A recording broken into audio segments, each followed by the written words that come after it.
Saludos familia, bienvenido mundo de parte de todo el equipo de Mindalia Televisión. Tenemos el placer de contar para este directo que arranca con Raquel de Diego, que viene a impartir su interesante conferencia titulada La importancia de aprender educación emocional en las aulas. Nuestra invitada es diplomada en trabajo social, coach especialista en coaching para familias y parejas, experta en técnicas proyectivas gráficas, experta también en recursos narrativos en el aula y en psicoterapia y especialista en hipnosis ericksoniana. Actualmente trabaja atendiendo a familias y jóvenes en procesos de coaching sistémico y como profesora de la asignatura de emociones en un colegio concertado de la Comunidad de Madrid, España.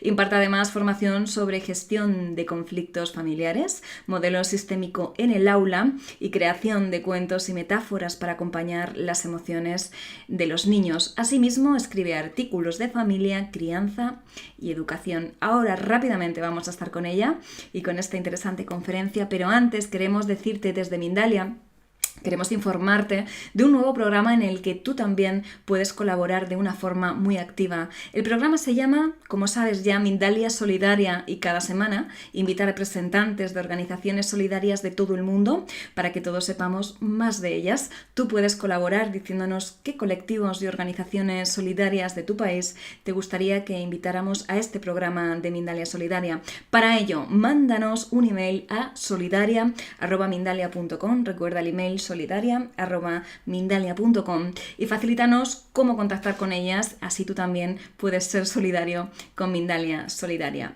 Simplemente, familia, como siempre, te animo a que utilices ese chat en directo que tienes en tu pantalla. Comparte con nosotros todas esas inquietudes que le quieras preguntar a Raquel. Y para hacerlo, escribe la palabra pregunta en mayúsculas al inicio de la cuestión, seguidamente el país desde el cual nos estás viendo y a continuación el texto de la pregunta que finalmente le vamos a trasladar a nuestra querida invitada y que nos va a contestar seguro que muy amablemente al término de la conferencia. Así que familia, ya sin más os dejo disfrutar de esta conferencia de la mano de Raquel de Diego, que se titula La importancia de aprender educación emocional en las aulas. Vamos a saludarla. Gracias Raquel por estar con nosotros en Mindalia en directo. Muy bienvenida. Hola, muchísimas gracias y gracias sobre todo a vosotros que estéis ahí al otro lado para acompañarme durante este ratito que vamos a estar juntos. Gracias. Gracias a ti, bonita, cuando quieras. Pues bienvenidos y tal y como nos ha comentado también Estefanía, vamos a hablar de la importancia de la educación emocional en las aulas. Es un tema que poco a poco vamos, por suerte, haciendo camino, no solamente en la educación dentro de la familia, sino también en las aulas. Los niños y las niñas en la infancia pasan por muchas situaciones en las que se ven solos, con una forma de desenvolverse que van aprendiendo poco a poco casi en acción-reacción, tal y como van aprendiendo sobre la marcha con las conductas que ellos mismos van creando como si fueran las más adecuadas y simplemente a veces es por adaptación. Y para empezar para hablar de todo ello, me gustaría que si hay docentes, profesores, si hay otros profesionales en la atención a familias y menores, que de alguna forma podamos conectarnos también después y podamos compartir experiencias que seguramente puedan enriquecer muchísimo más toda la información que tenemos y poder profundizar en cómo hacer mejor las cosas para acompañarles emocionalmente en este proceso de la vida. Ahora sí que me gustaría lanzaros una primera pregunta vinculada con el estrés, que es algo que parece que está muy en boca, ¿no? Por desgracia, en nuestra sociedad. Quisiera preguntaros si conocéis a adultos que hayan padecido o que padezcan de estrés. Es posible que sí. Ojalá no haya sido tú mismo o tú misma, pero es posible que sí que conozcas a alguna persona que haya sufrido un periodo en el que haya estado estresado, bien por trabajo, problemas familiares, económicos. Y ahora quisiera preguntarte, ¿y algún niño o alguna niña? ¿Conoces a alguien desde la infancia, un niño o una niña, que esté sufriendo de estrés? Esto parece más difícil de contestar, más difícil de identificar, pero si os dijera determinados factores o síntomas, ¿qué me diríais? ¿Conocéis a algún niño, alguna niña que tenga dolores de cabeza recurrentes, que tenga dificultades para dormir, que aparezcan tics, que su preocupación por estar solo sea importante, que trate de llamarnos la atención de diversas maneras, su irritabilidad sea notable o incluso agresividad, que no tenga apetito o que quizás esté perdiendo las ganas de comer de forma repentina también, que sienta apatía, que le notemos con tristeza, incluso con todo esto a la vez. ¿Ha pasado? ¿Lo habéis notado? Por desgracia, si podemos ver que estos elementos coinciden con los síntomas que estamos viendo en algún niño que conocemos o alguna niña, podremos darnos cuenta que es difícil identificar el estrés en la infancia, y podemos ver como que sí que es así, y a la vez es un momento delicado porque nos cuesta identificar, como os decía, el estrés en la infancia, pero en pediatría sí que se están dando cuenta. Nuestro cuerpo es sistémico, tanto las emociones como una situación de desestabilidad por los amigos, la adaptación al colegio, tanto por el rendimiento académico, los niños, cosas que están ocurriendo en casa. Eso provoca que un niño, ante una misma situación que le genera cierto estrés, que es un desequilibrio entre las demandas internas y externas, que también entran en juego sus capacidades personales y sus recursos para solventar esa situación. Estos niños y niñas, como digo, sí que sufren de estrés. Y así como nos vamos amoldando a esta sociedad en la que requiere mucha exigencia, los adultos les estamos trasladando esa misma exigencia a los niños, solo que ellos tienen menos capacidad incluso que nosotros porque aún no han aprendido determinadas herramientas que les pueden facilitar adaptarse a una situación sin utilizar las hormonas del estrés, tanto el cortisol como la adrenalina. La adrenalina podría ser dirigida hacia el estrés bueno, ¿no? Como se le pueda llamar, para estar más alerta y para generar mayor estímulo y afrontar esa situación. Y el cortisol pues, nos alerta de una forma que todo nuestro sistema inmunitario se eleva, la presión arterial también, nuestro corazón bombea muchísimo más rápido y ese nivel de alerta nos desgasta el sistema inmunitario e inmunológico. Cuando a un niño le ocurre esto en su infancia, de forma recurrente, puede que esté marcando un patrón de conducta y un desgaste físico, emocional, en su salud, que le puede repercutir en la edad adulta. Por eso que proponemos ya desde diferentes ámbitos plantear nuevas estrategias que tienen mucho que ver con la educación emocional para facilitar que nuestro cerebro pueda aprender nuevos procesos en los que podamos solucionar este tipo de situaciones de la mejor manera posible y lo antes posible también, para mermarnos menos en nuestra salud. Y siguiendo con las diapositivas, podemos ir a la siguiente diapositiva ¿perdona?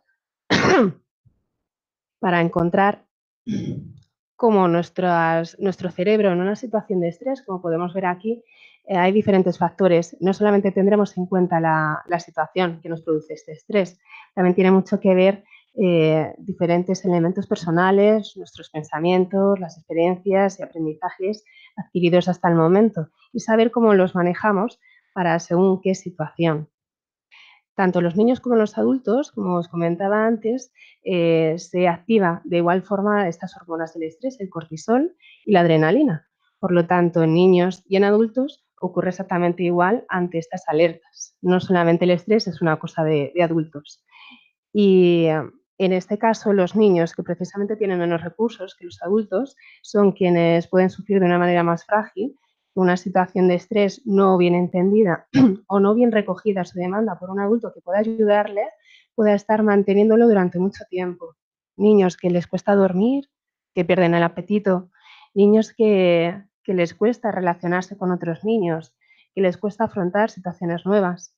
Lo están pasando realmente mal y tendremos que ofrecerle una ayuda para ampliarle todos sus recursos y que puedan salir de esta situación antes de que sea demasiado tarde. Cada individuo actúa en función de la influencia que recibe de los diversos factores, como estamos viendo aquí en la presentación.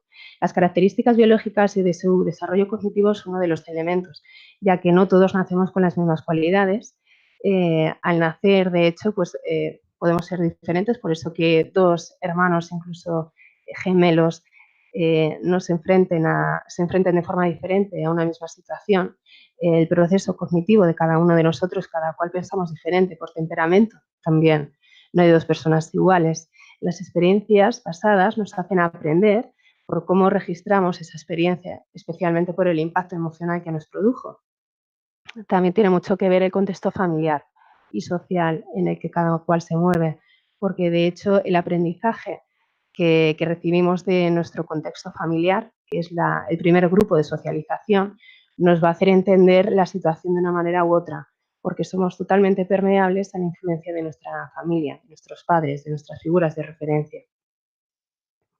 Si continuamos, podemos ver en la siguiente presentación, perdona, podemos ver en la siguiente presentación que, así como los recuerdos, como estas fotos que podéis ver en blanco y negro desde que uno es bien bebé, que está con su familia, con su madre, los recuerdos de las primeras vacaciones, de aquel verano, todos los recuerdos emocionales, especialmente que vivimos en la infancia, imaginaos que podemos guardarlos en una cajita muy delicada, muy frágil, dentro de nuestro cerebro. En función de cómo hayamos archivado este recuerdo de la emoción que hayamos sentido en esa situación, digamos que vamos a ir creando ficheros en nuestro cerebro. Y a medida que vayamos pasando por diferentes situaciones, si hay algo que conecta con esa misma emoción, nos va a ocurrir exactamente lo mismo. Van a salir, si no nos hemos preparado con un aprendizaje, un desarrollo personal previo, vamos a volver a desplegar esos mismos recursos que teníamos en ese momento, tal y como actuamos cuando éramos pequeños y teníamos menos recursos. De hecho, imaginaos o pensad en el ejemplo, ¿no os ocurre que igual ahora vosotros mismos como adultos seguís teniendo una situación que parece que os bloquea exactamente igual que cuando erais niños? Por ejemplo, cuando tenemos un jefe poco motivador, eh, retos profesionales que nos da miedo afrontarlos, incluso un grupo de amigos, un grupo de amigos nuestro, que organiza algo y somos los últimos en enterarnos, cómo nos afecta, cómo reaccionamos.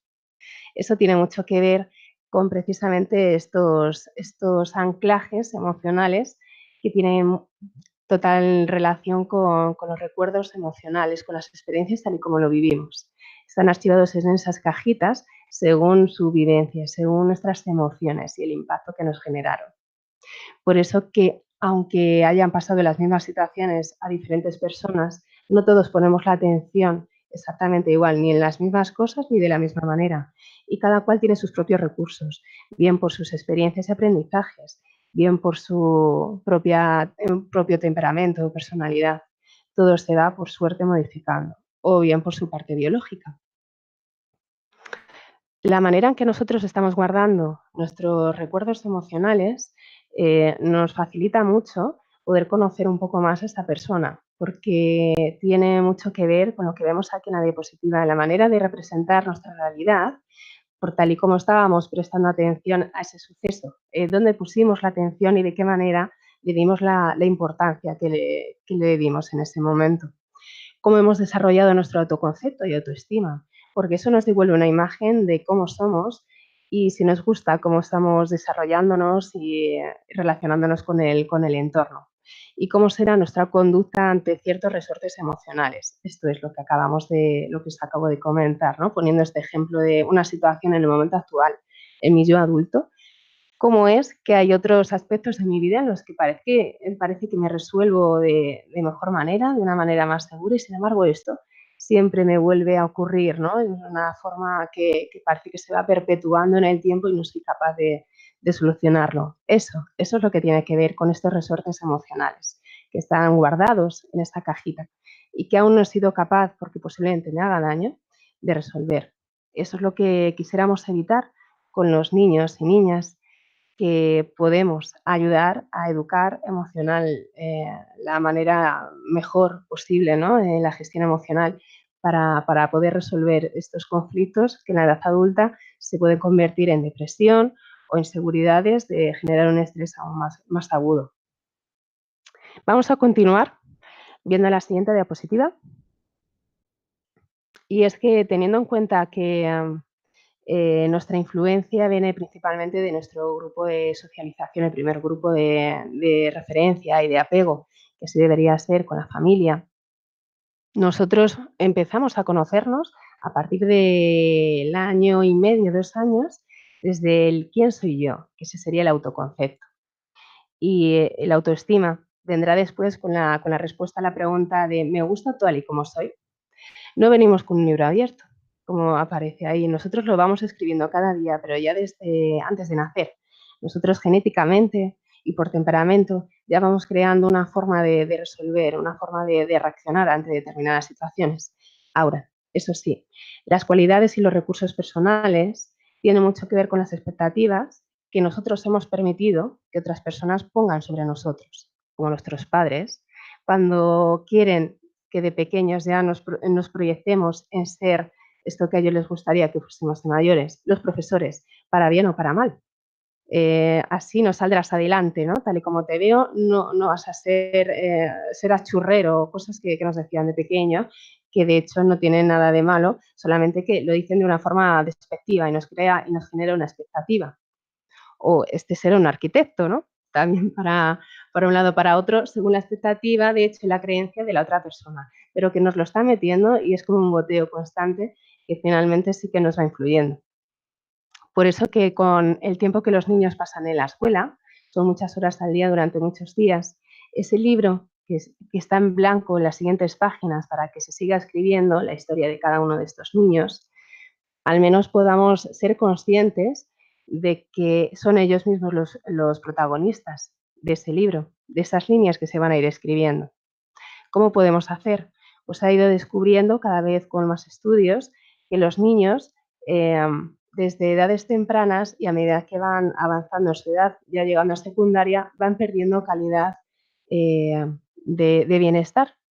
Entonces, vamos a facilitarles que mediante la gestión emocional, el aprendizaje sobre ellos mismos, el desarrollo con personal y la relación con los demás, puedan comprender que son capaces de escribir su propio libro y sus propias líneas. Y así veamos ahora en la siguiente diapositiva cómo a partir ya de, por ejemplo, en el informe de la UNESCO de Delors en 1996, se tiene en cuenta que un profesor no solamente va a dar una información, un profesor también está conviviendo con los niños y que debería, entre otras tantas cosas, mostrar una información cuantitativa y cualitativa y transmitir una educación, como se dice que es la educación del siglo XXI, que supone 4 palos de una mesa. Sería aprender a conocer, aprender a hacer, aprender a ser y aprender a convivir. Gracias a estos 4 palos de la mesa podemos consolidar una buena educación emocional en las aulas, ya que es ahí donde ocurre todo. Los niños cuando van a su clase no solamente van y aprenden como con un botón que se les puede encender y apagar y no haya nada más que les influya. Cuando una persona está contenta y está tranquila, aprenderá de una forma más sencilla. Cuando realmente lo está pasando mal, ha ocurrido algo en casa, ha discutido con sus padres, nota en su casa un mal ambiente porque puedan estar preocupados por la situación económica o algún problema que haya surgido, les está afectando. Ese mismo niño que no sabe cómo relacionarse mejor con su propio profesor o tutor, con otro niño o niña de su clase con quien no está teniendo una buena relación o está teniendo un conflicto, esto va a generar que pueda bajar el rendimiento académico, pueda sufrir una situación de acoso escolar, por ejemplo, o ser acosador, pueda encontrarse en una situación de estrés que si es recurrente, si no se pone remedio, si hay algún adulto que, aunque lo conozca, no sepa cómo ayudarle, pues puede afectarle a su salud y pueda llegar a enfermar. Por eso que gracias a informes como estos, a personas que realmente sí que están poniéndole la atención a la educación emocional, al acompañamiento al menor y a la menor, a que se sienta bien, a que aprenda a ser, a que aprenda a convivir con los demás, a entenderse como un ente único y diferente y especial a la vez, pueda hacer de sí mismo, desde su propia educación, realmente la persona que quiera llegar a ser. Y ahora vamos a pasar a la siguiente diapositiva, porque vamos a ver que realmente la situación que nos lleva a confirmar que es importante la educación emocional en las aulas tiene que ver con esta convivencia que precisamente se da a diario desde el momento en que el niño llega a la escuela. Cuando el niño llega a la escuela, llega a un entorno aún desconocido. No está en su casa si reconocemos el hogar como un lugar seguro, con sus figuras de referencia. Hay un gran grupo que es desconocido, es extenso, es diverso. Puede que pase por situaciones que le resulten más o menos agradables. Y cualquier tipo de situación que le genere un impacto emocional, como ya hemos visto, se va a ir archivando también en su cerebro y de alguna manera va a condicionar otro tipo de adaptaciones de conductas que es posible que igual no sean las más adecuadas, pero son las que en ese momento le están sirviendo para sobrevivir. Si no es capaz y se siente indefenso, ahí es cuando aparecerán estos factores estresantes y realmente estaremos viendo en muchos aspectos este niño que parece que ya no es el mismo, no lo está pasando bien y no sabe cómo reaccionar. Esto va a traer unas consecuencias como la parte física, la parte de la enfermedad, su bienestar emocional, pues puede también estar en una situación un poco complicada y necesite que alguien le esté dando un acompañamiento. El acoso escolar. La situación de acoso escolar cada vez más vamos demostrando en muchos coles en los que sí que se están poniendo medidas de prevención, mejor dicho, en vez de prevención de acoso escolar, hablando en positivo, en un lenguaje más positivo, de mejora de la convivencia en la que niños y niñas son capaces de resolver sus propios conflictos, de hablar de sus propias emociones, de identificarlas, de reconocer las diferentes opiniones de los demás como algo totalmente legítimo. Todo tiene que ver y todo pasa por las emociones. No solamente se llega al colegio para aprender, así como decía Aristóteles, que educar solamente la mente sin educar el corazón no es educar en absoluto. Y siguiendo con la siguiente diapositiva, para no entretenerme tampoco mucho más, podemos ver que hay varios estudios sobre la importancia de aplicar la inteligencia emocional o la educación emocional en las aulas. Y además de, bueno, como podéis ver, de forma, bueno, pues ya mundial, ¿no? En Australia, por ejemplo, se presentan evidencias, os voy leyendo de informes que he ido consiguiendo por bastante información que hay al respecto. Aún falta más, pero es una clara evidencia de que estamos haciendo grandes progresos para darle importancia a la inteligencia emocional y la gestión de emociones dentro del aula. Fijaos, los estudios realizados en Australia presentan evidencias de que los estudiantes universitarios con alta inteligencia emocional responden al estrés con menos ideaciones suicidas, comparados con aquellos con baja inteligencia emocional, e informan de menor depresión y desesperanza. Esto nos viene a decir que hay niños y niñas, hay adolescentes, que cuando no conocen bien su parte de autoestima, de autoconcepto, si no desarrollan una buena comprensión de quiénes son ellos, de su propia identidad, de una buena gestión emocional, llegan a tener incluso ideas suicidas, baja autoestima, pueden llegar a tener depresión. Y en España, por ejemplo, también se han hecho estudios y en concreto aquí fue por Andalucía, se hicieron unos estudios, unas investigaciones con niños de secundaria y se dieron cuenta que los niños que mostraban un mayor índice de inteligencia emocional, pues mostraban un mejor carácter, con mayor resiliencia y adaptación a situaciones nuevas y nuevos retos, con una mejor autoestima, una sensación de felicidad y salud mental y satisfacción vital. Así a la contra con niños o chavales que tienen menos inteligencia emocional, menos puntuación en inteligencia emocional, pues mostraba mayor ansiedad, depresión y pensamientos negativos. Esto fue, como os decía, en España. Hay estudios similares a estos mismos de España en Chile. Y de nuevo también encontrar investigaciones, por ejemplo, en Estados Unidos, que confirman que las personas con ciertos déficits como por ejemplo las habilidades, desajuste emocional, niños más inestables, de repente son más volubles, ¿no? Más se irritan y pueden tener también momentos, episodios de violencia, luego momentos de regresión, miedo a estar solos, pero por otro lado demandan mucha atención. Pues ellos es más posible que experimenten estrés, que tengan dificultades emocionales durante sus estudios y esto afectará lógicamente a su rendimiento académico. Por eso que un profesor o un familiar, si atiende únicamente a la nota o a este rendimiento, de resultado académico, si solamente se quedan los números, no podrá ver más allá de lo que hay detrás de este tipo de resultados. Quizás si le preguntásemos al niño o a la niña cómo se siente, qué podemos hacer para ayudarle a estar mejor, podremos encontrar de ahí un enganche y una manera de poder facilitar este lenguaje, esta comunicación emocional que es tan importante y a veces dejamos a un lado y que podríamos ayudarles a resolver muchísimas situaciones que ellos son capaces, solo que nadie les ha dicho que pueden. Muchas veces educamos desde el no, se nos olvida educar desde lo que sí que puedes hacer. Y ellos, si no tienen confianza en sí mismos, si tampoco confían en un adulto, realmente piensan que no tienen nada más que hacer y se encuentran en una situación de indecisión aprendida, pensando que es la situación que les ha tocado. Y entonces ahora como propuesta, vamos a ver en la siguiente presentación, una propuesta que podríamos hacer para poder empezar a introducir la educación emocional en las aulas. Lo primero, para educar en educación emocional, primero deberíamos educarnos nosotros, los adultos, para poder transmitir, porque si no tenemos, no podemos, digamos, sacar, ¿no?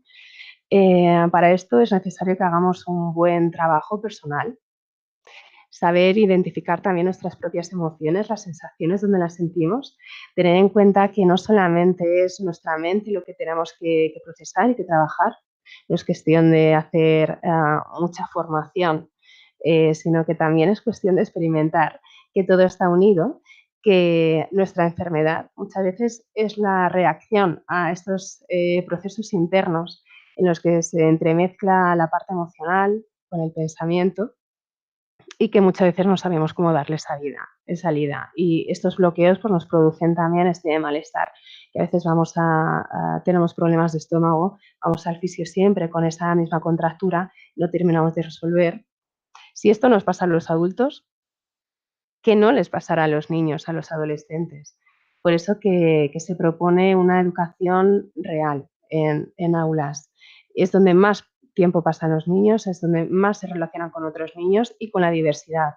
Por lo tanto, proponemos que se aprenda a reconocerse uno primero a sí mismo, que pueda identificarse como un ser único, un ser valioso, un ser especial, y a la vez que pueda reconocerse también a diferencia del resto y que pueda reconocer la diferencia en los demás como algo rico, algo que le pueda ayudar a crecer, a pensar, a madurar, a ampliar horizontes. Y finalmente, pues ayudarle a conocer otro tipo de contextos y a aprender a germinar, como he puesto aquí como puse en la diapositiva, germinar el deseo de desarrollarse de forma integrativa, no solamente en cuanto a estudios, sino a intereses comunes, a deseos de aprender por un lado o por otro. Siempre que hay un interés, hay unas ganas de aprender ahí detrás. Esto es algo que tanto la familia como los educadores, los docentes, debemos tener muy claro cada vez que tenemos a un alumno o a un niño delante, ¿no? Que todos tienen un motivo por el que aprender. Por lo tanto, planteo en una siguiente presentación, ya terminando, vamos a ver, esto es, que desde aquí todo docente empiece a germinar también una buena relación entre docente-alumno. Para tener una buena educación emocional no es necesario presentar repertorio de las emociones en clase para ponerle el nombre y hablar de ello. Eh, Vamos a empezar a establecer una buena relación con nuestro alumnado. Siempre que tengamos una relación de confianza, ya estamos entablando una buena cosecha en la que el niño y el adolescente pueda confiar en ese adulto. Cada niño, cada niña, pues tiene una motivación, como ya hablábamos, unos deseos de aprender, un talento, una virtud que le puede ayudar a ir encajando otro tipo de aprendizajes. Y eso es imprescindible, de hecho, para el desarrollo en la educación, ¿no?, de cualquier niño. De hecho, esto le va a enseñar a aprender a reflexionar sobre sí mismo, qué cosas le gustan más y cómo se desenvuelve en ellas, qué cosas le gustan menos y cómo hace para aprenderlas. Y eso le va a dar mucha más seguridad y va a tener también una relación directa en su autoestima. Propongo también enseñar a expresar de forma adecuada sus emociones, no solamente a conocerlas y expresarlas sin más, ¿no? También hay que saber expresarlas, así como, por ejemplo, el enfado, el miedo. Y todas nos sirven, todas las emociones nos sirven. En el aula ocurren muchas cosas y todos los días. Que el hecho de que una persona no se sienta juzgada cada vez que expresa cómo se siente, qué cosas le han dolido, qué cosas le han gustado, eso ayudará también a que se crea un buen clima de confianza y la cohesión de grupo y que ahí sí que pueda encontrar un lugar seguro, como hablábamos antes del hogar, por lo menos en su clase. Y que no solamente seamos los docentes los que nos eduquemos en emociones para podérselo trasladar a nuestros alumnos, sino también todo el equipo, toda la comunidad, digamos, escolar, todos los profesionales que ahí trabajamos, profesional docente y no docente, en relación también con la familia de nuestros alumnos. Transformaremos la atención involuntaria de nuestros alumnos en voluntaria. Esto es, en ocasiones nos están atendiendo, llega un momento que les llega algún tipo de pensamiento, bajan la atención. Se han perdido, el profesor puede llegar a perder los nervios, a ver que no le están atendiendo y le puede llamar la atención de una forma quizás no adecuada que hace que el alumno se eche para atrás. Vamos a tratar de ponerle también nombre, de identificar ese tipo de pensamientos que tenemos que nos raptan la atención. Una vez que el adulto lo reconoce y los alumnos también, eso yo lo empleo con chavales cuando doy clase en primaria, lo identifican muy, muy bien y les facilita la manera de volver a aterrizar otra vez a su momento presente o saber en qué momentos estoy teniendo un pensamiento pulpo que me tiene atrapado, no me suelta, no puedo atender a otra cosa, saber que puedo escribirlo en un papel, saber que puedo escribir qué me puede ayudar en esa situación o de qué manera lo puedo resolver y en qué momento lo voy a poder resolver. Y entonces ya pasaría otra cosa, porque ya lo he atendido. Esto genera una atención consciente, no solamente de lo que me está ocurriendo en este momento, que ya lo he identificado, sino qué es lo que estoy haciendo en clase o de qué manera me estoy relacionando con los demás. Vamos a educar también desde los tipos de pensamiento, que están muy vinculados con la emoción y con la actitud. La actitud que uno muestra tiene mucho que ver con el lenguaje del cuerpo y está dentro de la educación emocional. Cuando yo muestro una buena actitud eh, por mi cuerpo que está sentado, mi cara de atención, los hombros relajados, estoy más predispuesta a aprender, estoy más predispuesta a relacionarme bien con los demás. Y muchas veces no le ponemos atención más que solamente a las palabras. Y realmente el lenguaje del cuerpo es el que nos hace que la otra persona se sienta más a gusto o menos con nosotros. Hago también una propuesta para tener en cuenta, como hablaba aquí, del conocimiento del cuerpo como un motor de desarrollo y poder tener unas relaciones personales de calidad, no solamente con uno mismo, sino con los demás. Por eso que la educación emocional en las aulas, cuanto antes podamos empezar, mejor. Podemos ayudar a los niños desde infantil a conocerse, son pura emoción y pura acción, a conocerse a sí mismos desde ese momento de autoconcepto, de creación de autoconcepto, de seguridad en sus movimientos y sus relaciones, de seguridad en sí mismo, de seguridad incluso en meter la pata para poder aprender cuando se equivocan. Y estaremos generando pues, niños que serán futuros adultos con mayor seguridad y con mayor resiliencia ante determinadas situaciones que puedan generar en otras situaciones estrés y en esta ocasión estarán más preparados. Y ya para terminar, Hay que ir concluyendo, ¿vale, Bonita? Que hemos pasado 5 minutos. simplemente recordamos aquí que mente, cuerpo y emoción van unidos. No solo se educa la mente, no solo se entrena el cuerpo físico y no solo se conocen las emociones poniéndole el nombre. Y a modo de conclusión y como cierre de este ratito que hemos estado en esta conferencia, la salud y la enfermedad están en consonancia con esta relación triangular sistémica. La sensación de éxito en el proyecto de vida también lo está. Todo lo que cada cual pueda considerar como exitoso en su vida va a tener relación con cuerpo, mente y emoción. Esto es todo. Muchísimas gracias y hasta aquí esta conferencia. Gracias a ti, Raquel, por esta completa conferencia y sin duda necesaria en las aulas, en las edades tempranas. Muchísimas gracias de corazón. Permíteme, antes de pasar al tiempo de preguntas, ahora vamos a ir con ello, pero es que, Raquel, estamos dando desde Mindalia unos consejitos navideños estos días y es que consideramos muy importante vivir unas fiestas más conscientes, solidarias y ecológicas. Y por ello me gustaría recomendarte a ti que me estás viendo que te acuerdes también de comprar en las tiendecitas pequeñas de tu barrio y en los mercadillos tradicionales. Como sabes, a quienes las regentan les supone un mayor esfuerzo salir adelante que a las grandes empresas y superficies comerciales. Aprovecha la Navidad. Te voy a pedir, Raquel, por favor, que me mutes el micro cada vez que hablo porque hay un ligero retorno. ¿Vale? Para terminar con el consejo, aprovecha estas Navidades para devolverles con tus compras el servicio que te dan durante todo el año. En Mindalia te agradecemos de todo corazón también en Navidad que sigas cuidando tu mundo gesto a gesto. Y ahora sí, vamos, si te parece, rápidamente con el tiempo de preguntas, Raquel. Muy bien, vamos allá. Nos vamos a ir en primer lugar hasta Guatemala, fíjate, hasta Guatemala has llegado. Con señor Lobo Blanco, Lobito Blanco, te preguntaba, mira, Raquel, vamos a hacer una cosa. Cada vez que yo hable, tú muteas el micro, ¿de acuerdo? Y cuando tú respondas, vuelves a ponerlo activo. ¿Te parece? Gracias, bonita.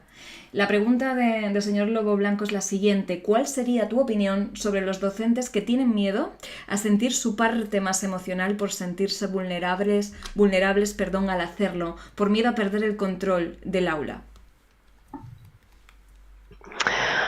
Es algo legítimo también.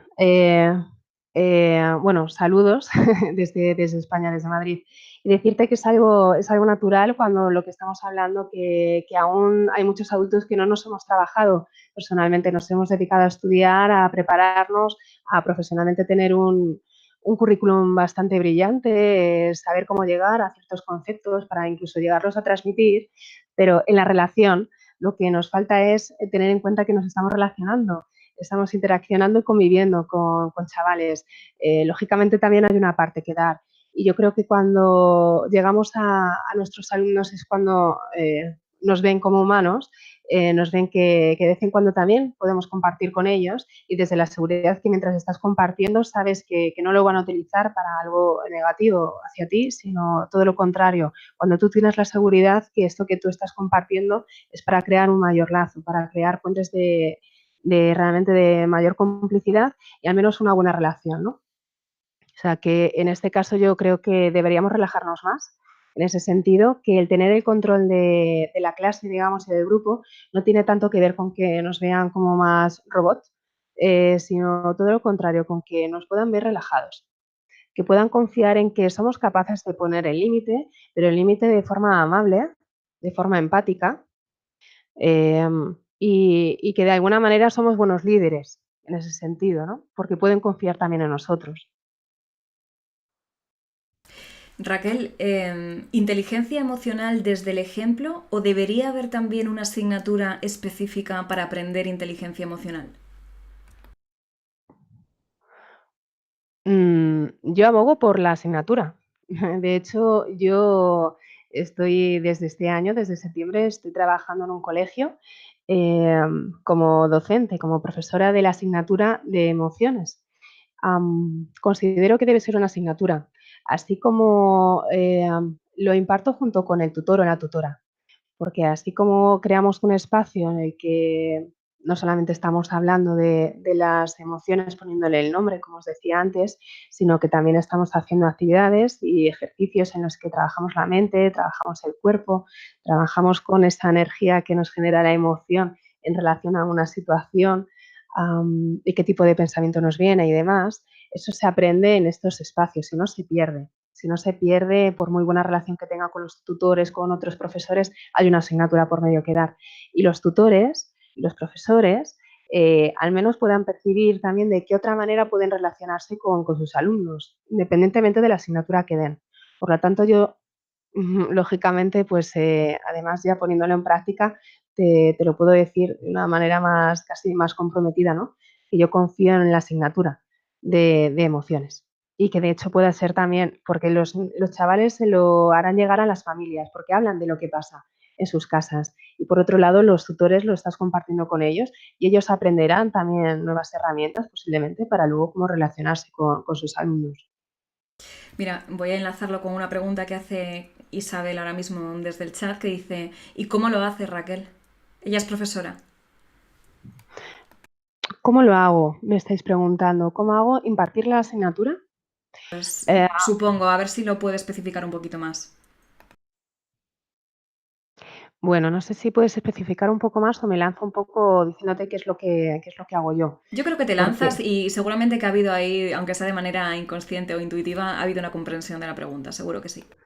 para preparar esta asignatura, que de hecho no hay material, y para cada clase, en este colegio hay 3 líneas para cada curso, y cada grupo es diferente. Y de hecho, con unas necesidades es un colegio muy inclusivo, donde hay niños que son niños sordos, otros niños que tienen autismo, niños con diagnóstico de TDAH, cada uno con sus cosas, ¿no? Incluso los ordinarios también llevamos las nuestras. Y se crea un clima en cada clase. Yo llevo un contenido teniendo claro que en el primer trimestre sí que quería trabajar el autoconcepto, que ellos se presenten a sí mismos, quiénes son ellos. Vamos a ir viendo un poquito más el tema de la cohesión de grupo, incluso trabajar los temas de la familia a través de algo proyectivo, como puede ser la creación de cuentos. En el siguiente trimestre me he propuesto trabajar la comunicación, cómo expreso la comunicación verbal y no verbal, cómo expreso mis emociones, qué está pasando por dentro, ayudarles a identificar este pensamiento y emoción diferenciado para luego llegar a la conducta. Y en cada clase, pues ya luego te metes en cada sesión, en cada clase vas viendo qué necesita mejor cada grupo y con qué les enganchas mejor. Pues quizás con unos la parte de contarles un cuento les llega fantástico, con otros necesitan acción y también depende del horario, ya tú sabes, supongo, ¿no? Y en el tercer grupo, o sea, en el tercer trimestre, perdón, lo que pretendo es trabajar sobre los talentos, muy, muy mucho, además. Y metiendo también parte de la gestión de emociones, precisamente con casos muy concretos y de forma muy explícita, aun sin ponerle nombre, de situaciones de acoso escolar, para que se vean identificados, a lo mejor, para que vean que el observador también forma parte de esa situación y que esto es algo que, por desgracia, como ocurre, no conozco centro, que no haya ningún caso, pues gracias a permitir este espacio, ellos mismos puedan ayudar a generar también alternativas de cambio, de resolución de conflictos a otros compañeros y a ellos mismos, ¿no? Y saber que hay cabida para si me está ocurriendo algo, poderlo contar. O sea, que la asignatura de emociones da para mucho. Hacemos también cositas de mindfulness, um, lo que cada grupo vaya necesitando. Pues qué maravilloso lo que cuentas y que la educación, gracias a profesores y a personas más conscientes, siga evolucionando, ¿no? De una manera un poquito más sana con los niños y con su educación emocional. También Isabel preguntaba, ya le has dado alguna actividad interesante, pero ella es profesora de niños pequeños de 6 años. ¿Algo así más específico para estos peques dentro del aula? Niños de 6 años, tercero infantil, primero de primaria. Mira, para ambos incluso te diría, para primero de primaria. Viene siendo un poco igual, ¿no? Y sobre todo, pues esto depende de cómo se haya creado el grupo, del nivel de madurez que presenten también a la hora de hacer reflexiones y demás. Pero, por ejemplo, contándote la experiencia que yo tengo, sí que hacemos muchas cosas proyectivas. Como comentaba antes sobre los cuentos, pues les enseño con unas presentaciones, algo que les llame la atención, pues me preparo unos PowerPoint y les explico un esquema de cómo crear un cuento muy sencillo y les pongo una situación de un león, siempre con animales fantásticos o animales o algo que no sea personificar mucho, de algo que les ocurre, presentación, ¿no? De quién es esta persona, dónde vive, con quién convive, qué cosas le gustan, qué cosas le asustan, algo que le ocurre que tiene que resolver y quién le ayuda y cómo lo resuelve. Por ejemplo, con un esquema así tan sencillo, con los niños salen muchísimas cosas y además es siendo el oro porque es un cuento o es algo que le está pasando a otro personaje, a ellos no les pasa. Y ya estás generando, ayudándoles a que ellos mismos generen recursos. También temas musicales. Puedes llevar, si es posible, instrumentos musicales y asemejarlos a un estado emocional. Por ejemplo, eso también les gusta mucho. La respiración, pues con plumas, a lo mejor que soplen, que hagan carreras al soplar con plumas. Todo lo que tenga que ver con el conocimiento o la conciencia de su cuerpo, de cómo están empleando su cuerpo, les va a ayudar muchísimo. Y luego la parte proyectiva para que puedan expresar sus emociones. Yo les hago la pregunta de que pregunten en casa quién les puso su nombre y si tiene alguna historia y que luego nos lo cuenten. Entonces, eso ya solamente hablar de ellos y de contar su historia y depende de dónde ponen el foco y demás, eso también les ayuda mucho a conocerse un poquito, preguntar en casa sobre ellos mismos. O sea que, bueno, eh, si quieres te puedo decir más cosas quizás en otro contexto, pero yo creo que actividades que se te puedan ocurrir, pues seguro que ya son muchas, que tendrás mucha experiencia también. Gracias por estos consejitos. Vamos a una etapa radicalmente opuesta. Nos dice desde Perú Luisa cómo puede influir al adolescente, ya desde primaria a la adolescencia, cuando pasa a estudios universitarios. El entorno de sus nuevas amistades en muchos casos dan un vuelco de 360 grados. ¿Cómo manejarlo en este contexto? Pues como os iba comentando, precisamente con los estudios que se han hecho en secundaria y algunos son universitarios también, que no he dejado, no he reflejado aquí, pero sí que se ve precisamente por la influencia de la inteligencia emocional, ya en adolescentes, el que está más preparado emocionalmente, pues tiene más capacidad de resolver determinadas situaciones y esto viene de antes, incluso se ve en los niños de cualquier edad que tengan más facilidad o menos de expresarse, que les sea más o menos familiar, por también no solamente su temperamento, que sean más expresivos, sino qué tipo de culturilla emocional tienen en casa.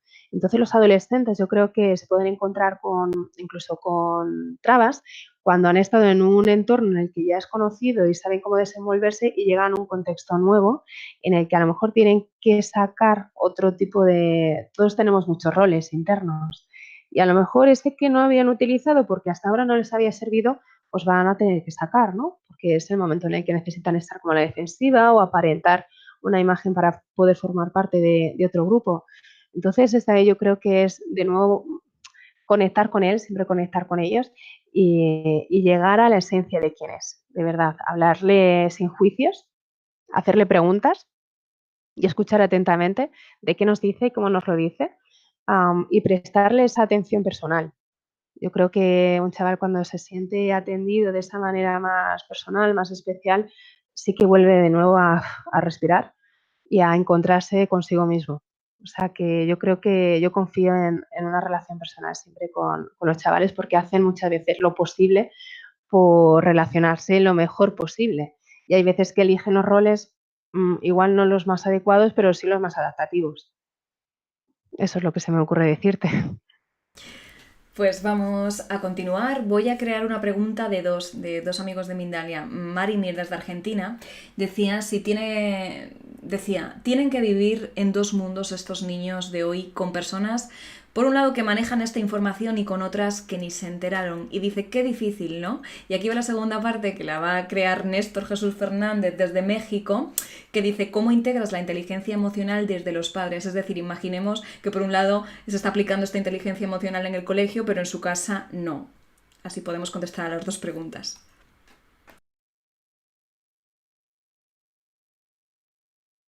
En todos los casos, claro, sí que es difícil, más cuando en casa no se da esta facilidad o esta suerte, ¿no? De tener que ser el hijo el que adopte un papel casi de adulto y que trate de relacionarse con sus padres de una manera que ellos no entiendan. O iba a decir no aprueban, pero no es por no aprobarlo, seguramente sea por desconocimiento. Lo van a tener más complicado y es posible que anden buscando un referente que les pueda llegar a entender mejor, ¿no? En un profesor, en un tutor. Por eso es muy importante que la conexión entre familia y escuela funcione o centro educativo. En estos casos, cuando muchas veces se encuentran en una situación de, digamos, incomprensión emocional en sus casas, mm, de alguna manera tendría que hacerse ese hueco, ¿no? En esa casa y tratar de, así como buscó ese rol o esa adaptación fuera en la pregunta anterior que estábamos hablando de esto, seguramente también lo tenga en casa. Y por desgracia hay veces que, claro, el modelaje que pueda recibir de la familia, pues lo pueda reproducir también fuera, podría ser. O sea que, bueno, si encuentra a un profesional, a un profesor, a un adulto de referencia que le pueda contar, pues sería fantástico, que al menos le pueda acompañar a alguien que sea más fácil esa orientación. Vamos, Raquel, ya si te parece con la última pregunta, una nueva pregunta de Lobo Blanco desde Guatemala, que siempre hace preguntas geniales, es muy participativo. Vamos a seleccionar ya para terminar esta, sí que te pido un poquito de brevedad porque no nos queda demasiado tiempo, bonita. Nos dice, ¿en qué aspecto nota usted más resistencia al avance en educación emocional? ¿A nivel institucional o a nivel social? No me estoy encontrando resistencias. Yo, el desconocimiento, no le pongo expectativas según la creencia que tengo. Ujú.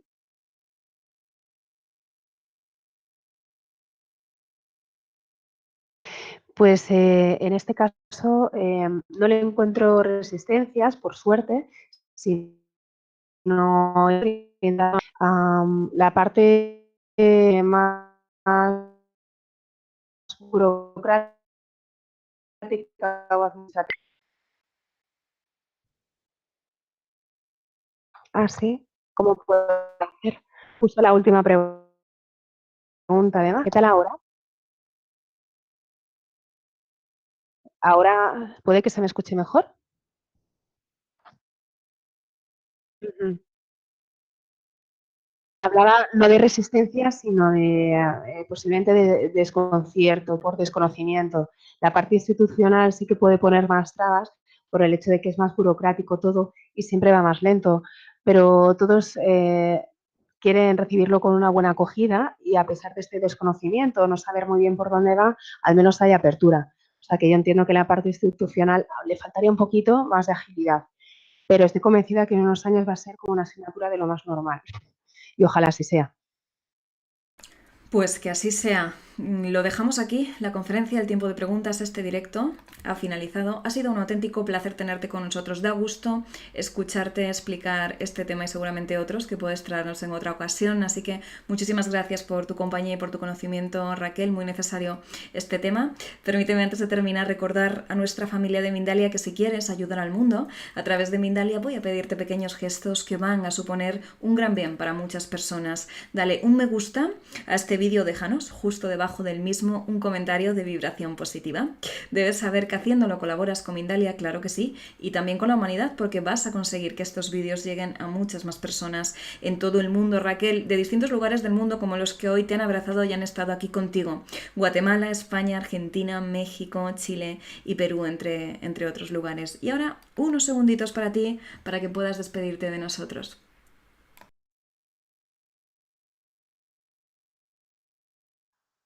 Me he sentido muy bien acompañada. Es una maravilla poder romper fronteras y acercarnos tan fácil gracias a Mindalia, en este caso por todo lo que ha puesto a su disposición para que esto se haga posible, para que podamos compartir este ratito, como decía, sin fronteras, sin barreras y que podamos hablar de algo tan importante dentro de la educación como es la inteligencia emocional, como es la educación en las aulas en emociones y poder facilitar que los niños de hoy sean futuros adultos más felices y a la vez también más competentes, lógicamente, más aún que nosotros.